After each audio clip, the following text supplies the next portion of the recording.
Bonjour chers abonnés, nous allons progresser avec notre cours en droit de la famille. Cette fois-ci, nous allons voir les modes de conjugalité.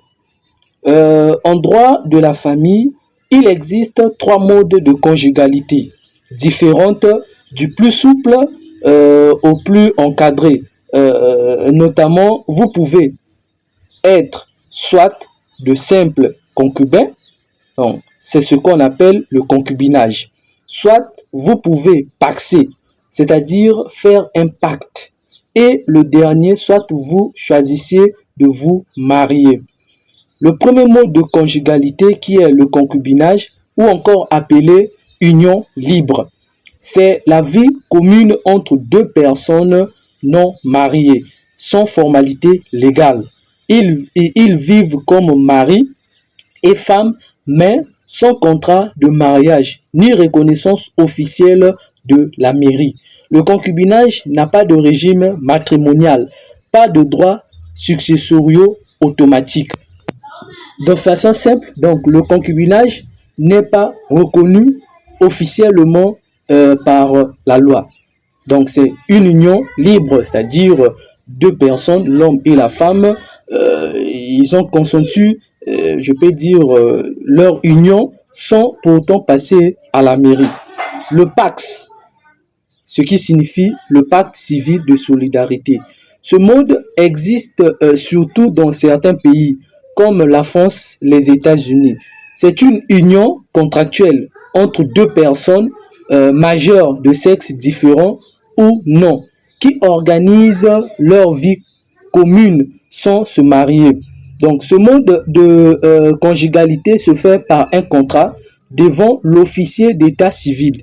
Ça peut aussi se faire devant un notaire ou soit devant les tribunaux, en fait. C'est tout simplement un acte administratif. Il est différent avec le mariage. Au niveau du PACS, il n'y a pas une cérémonie publique.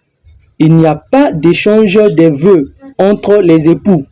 Pas de discours ni de témoins obligatoires. C'est-à-dire, c'est différent avec le mariage comme tel. Parce que au niveau du mariage, nous voyons le maire demande les témoins et il y a aussi des vœux.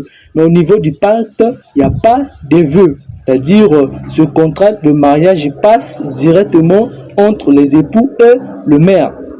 Non, c'est-à-dire, c'est un acte tout simplement, c'est comme un contrat que l'officier d'état civil qui est le maire, il vous donne et vous délivre.